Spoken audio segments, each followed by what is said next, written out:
People often make a risky assumption when they lie to an empath. They believe empathy equals naivety. They think kindness means a lack of awareness. They assume emotional depth somehow dulls perception. Yet, the reality is usually the reverse. The very traits that make an empath caring are often the same ones that make them incredibly hard to fool. Because empaths are not only hearing words, they are tracking patterns.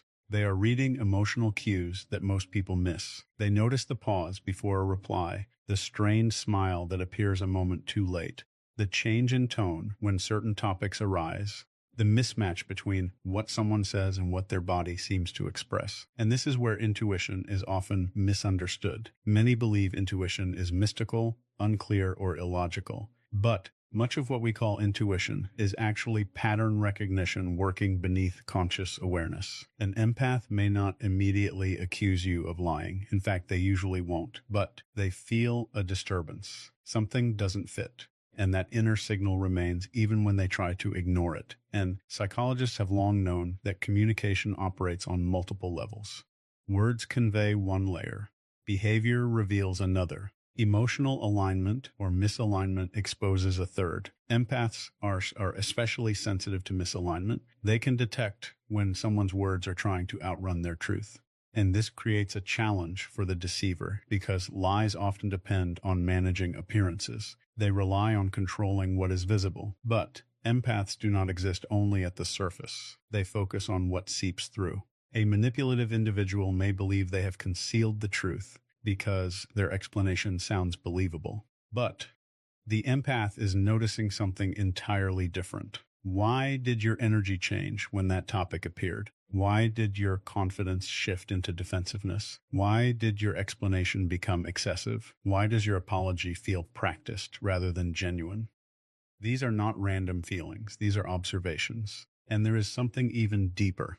Empaths often understand pain, guilt, fear, and shame because they have explored those emotions within themselves. They recognize emotional patterns because they have experienced them. That makes deception far harder to mask in front of someone who understands what inner conflict looks like. And this is why people who lie to empaths often feel frustrated. They feel exposed in ways they did not choose. They sense their act is not working the way they intended. And sometimes they interpret this as judgment when it is actually perception. Now, this does not mean empaths are never misled. In fact, many remain in dishonest situations longer than they should, but not because they failed to notice deception. Often because they detect it and then override their own instincts. They rationalize, maybe I'm imagining it. Maybe they're just overwhelmed. Maybe I misunderstood. Maybe love means giving them another chance. And this becomes one of the empath's greatest internal struggles. Not recognizing truth, but trusting what they recognize. Because many sensitive individuals have been conditioned to doubt their own perceptions, especially if they have experienced gaslighting, manipulation, or environments where reality was repeatedly distorted. They may sense dishonesty instantly, then spend months trying to convince themselves otherwise. And this is where wisdom begins to develop, because growth for an empath is not about becoming more suspicious. It is about becoming more aligned with reality. It is understanding that if someone's words and actions consistently contradict, the contradiction is the truth. If someone repeatedly creates confusion, that confusion carries meaning. If something feels wrong again and again, that feeling deserves attention. This is not paranoia. This is discernment. And discernment is what transforms empathy into strength. Because empathy without discernment can be taken advantage of. But empathy combined with discernment becomes extremely difficult to manipulate. And this is where many people misjudge the empath. They assume that because an empath stays silent, they are unaware. Because an empath does not immediately confront, they do not understand. Because an empath shows compassion, they must not see clearly. And in reality, the empath often perceives far more than they reveal. They may be observing. They may be waiting. They may be giving you the opportunity to be honest on your own. Because healthy empaths do not rush to accuse. They watch. They confirm. They allow reality to reveal itself. And reality always reveals itself. Because lies have an inherent weakness. They need upkeep. Truth sustains itself. Falsehood requires constant reinforcement. And over time, most deception collapses under the pressure of its own inconsistencies. The empath understands this, even if only intuitively. This is why many empaths seem composed in the presence of dishonesty, not because they are deceived, but because they understand something fundamental. Truth does not need urgency. And there is something almost philosophical about this. A lie is not just incorrect information. It is an attempt to construct an artificial version of reality. And empaths by nature are drawn to authenticity, to what exists beneath performance, to what is emotionally real beneath social convenience. That is why lying to an empath can be so damaging, because you are not simply offering false facts. You are violating the very principle they base connection on, and they feel that deeply, sometimes before you even finish speaking. So, when someone lies to an empath, they often believe they are concealing something, but what they may actually be doing is revealing themselves, exposing their fear, exposing their character, exposing the gap between appearance and truth. And eventually, the empath recognizes that gap clearly. Not because they have special powers, but because they are attentive. That is the strength people underestimate. The empath is not reading minds, they are reading patterns, and patterns rarely deceive. And so, if you think deception protects you from being understood, consider this. You may hide details for a short time. You may postpone consequences for a while. But you cannot consistently fake alignment in front of someone shaped by life to notice misalignment. And that is why lying to an empath is never as invisible as it seems. Because the first-person deception reveals is often the one creating it. And that leaves us with something important to remember. When words and energy clash, trust the pattern. Truth often speaks quietly long before it becomes obvious. And once deception is sensed, something even deeper begins to unfold. Because for an empath, a lie is rarely just a false statement. It is experienced as a break in the emotional structure of trust. And most people underestimate what trust truly represents. They treat it like a simple social agreement, a convenience, a default in relationships. But for an empath, trust is far more significant. It is emotional safety. It is the unseen framework that allows vulnerability to exist. It is the silent understanding that what is real between two people will be respected. And when that understanding is broken through deception, the damage is rarely just about the lie itself. It is about what the lie represents. Because when someone lies to an empath, the injury is not simply you misled me. The injury is you made me build emotional truth on something false, and that is betrayal. Betrayal is not disagreement. It is not conflict. It is not even always wrongdoing. Betrayal is the collapse of trusted reality. And this impacts an empath differently because they do not connect on a shallow level. They invest through meaning, through emotional consistency, through genuine honesty. So when dishonesty enters that connection, it does not remain at the surface. It echoes through everything the relationship was built upon. Suddenly, the empath is not only questioning the lie, they are questioning every moment connected to it.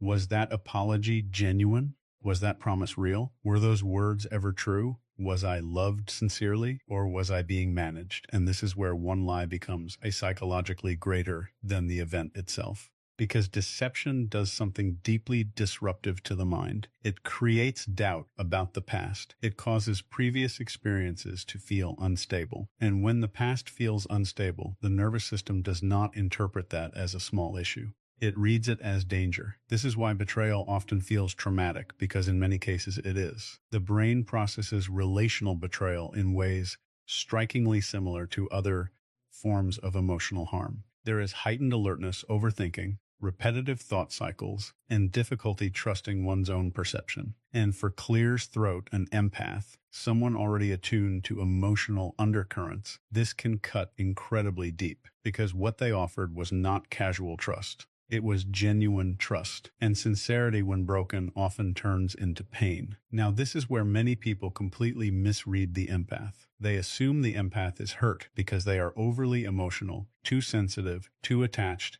too idealistic. But that interpretation misses the point entirely.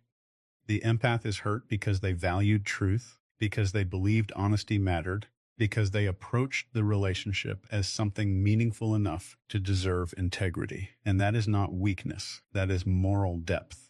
And in fact, one could argue that what makes betrayal painful is exactly what makes trust meaningful. If trust could be broken without consequence, then it never held much value in the first place. And empaths understand this instinctively.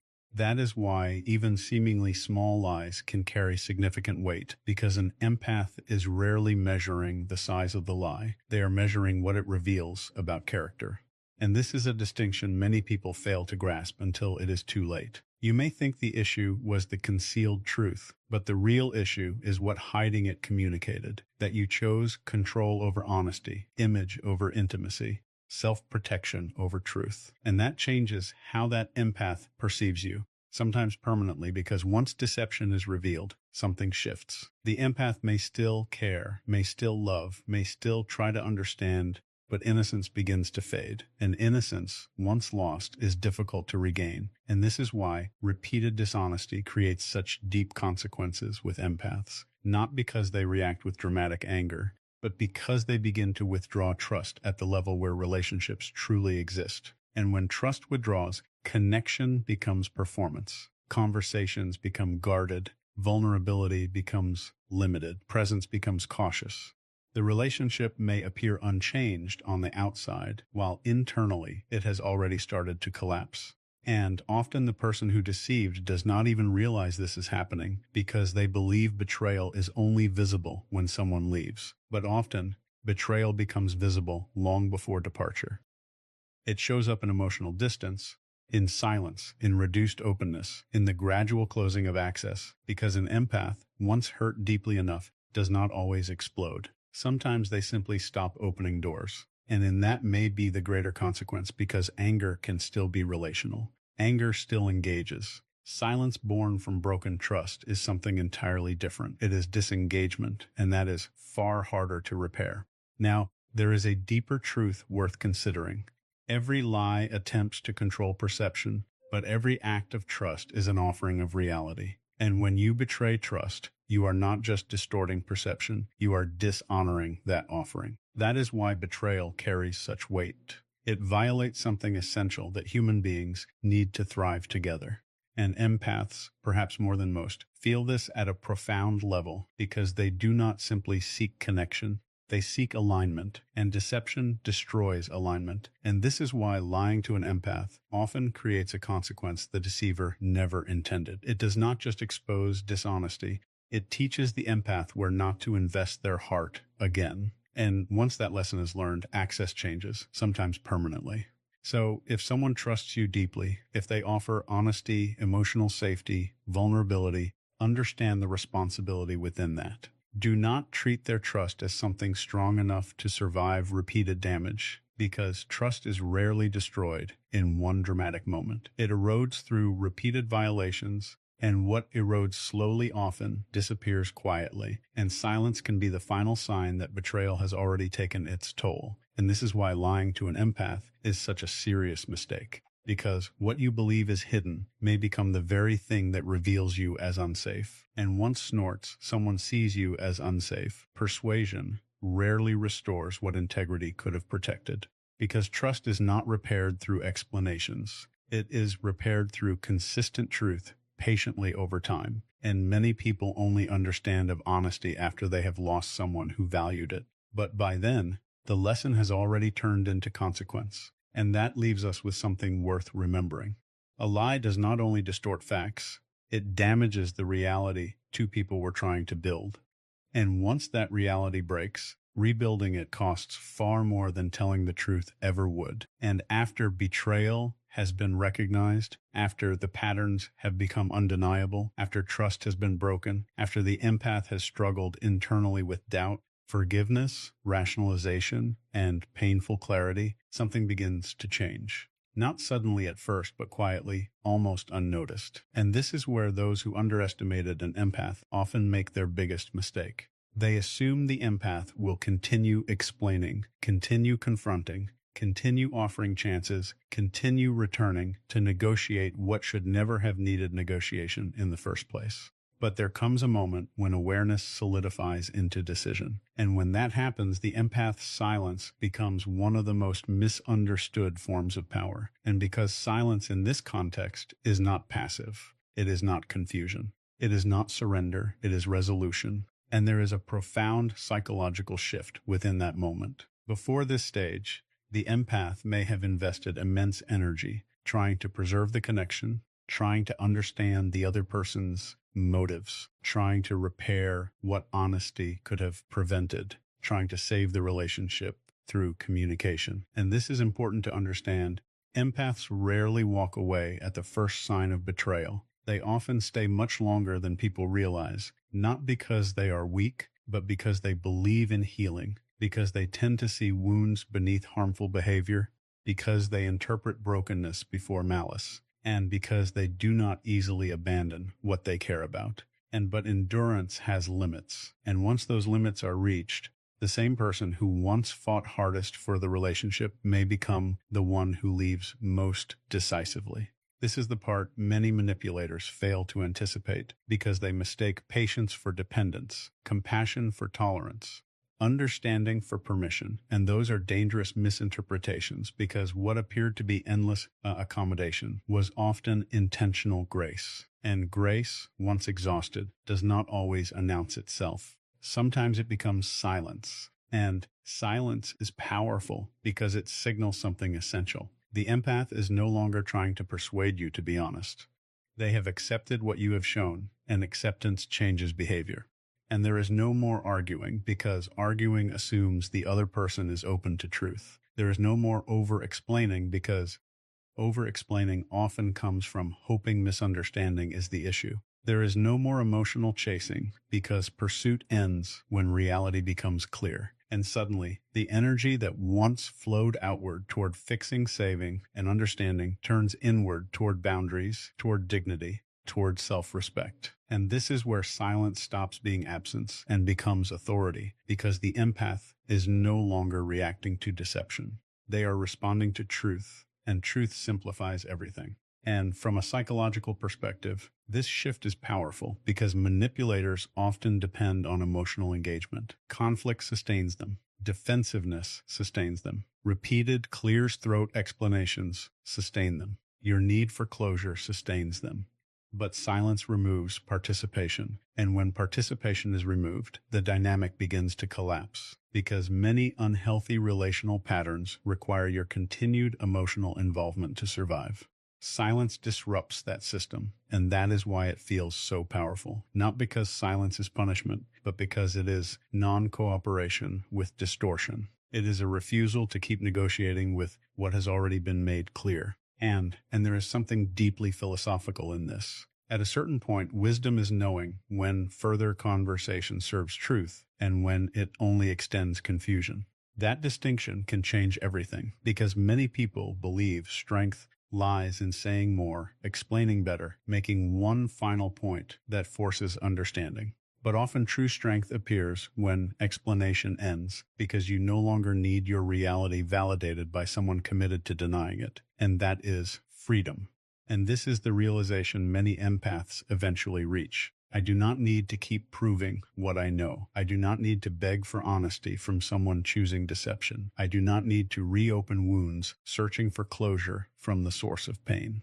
That understanding is transformative because it moves the empath from emotional entrapment to psychological independence. And once that shift happens, their silence unsettles others because silence removes access. It removes emotional control. It removes leverage, the predictable pattern the other person expected to continue. And suddenly, the one who believed they were in control realizes that control depended on the empath's continued participation. But the empath has stepped back, and that shifts everything. Now, let's be clear. This is not the silent treatment. This is not manipulation through distance. This is not artificial coldness. This is something far more grounded. It is intentional disengagement. It is the refusal to keep investing energy where integrity is no longer present. And there is dignity in that. There is clarity in that. There is self-respect in that. Because silence, in its highest form, is not about punishing someone else. It is about no longer abandoning yourself. And for many empaths, This may be the most important lesson they learn because they have often been conditioned to choose harmony over truth, understanding over boundaries, compassion over self-protection. And silence becomes the point where those imbalances are corrected. The moment they stop confusing sacrifice with love. The moment they stop believing loyalty means tolerating repeated betrayal. The moment they understand that peace is sometimes found not in fixing a broken connection, but in leaving it. And here is what people often realize too late. When an empath becomes silent, it does not mean they have stopped feeling. It often means they have felt enough. Enough sorts confusion, enough dishonesty, enough erosion of trust, enough evidence. And once that threshold is reached, silence is not a loss of power. It is an expression of it. And because sometimes the strongest thing an awakened person can do is stop participating in what diminishes them. That is what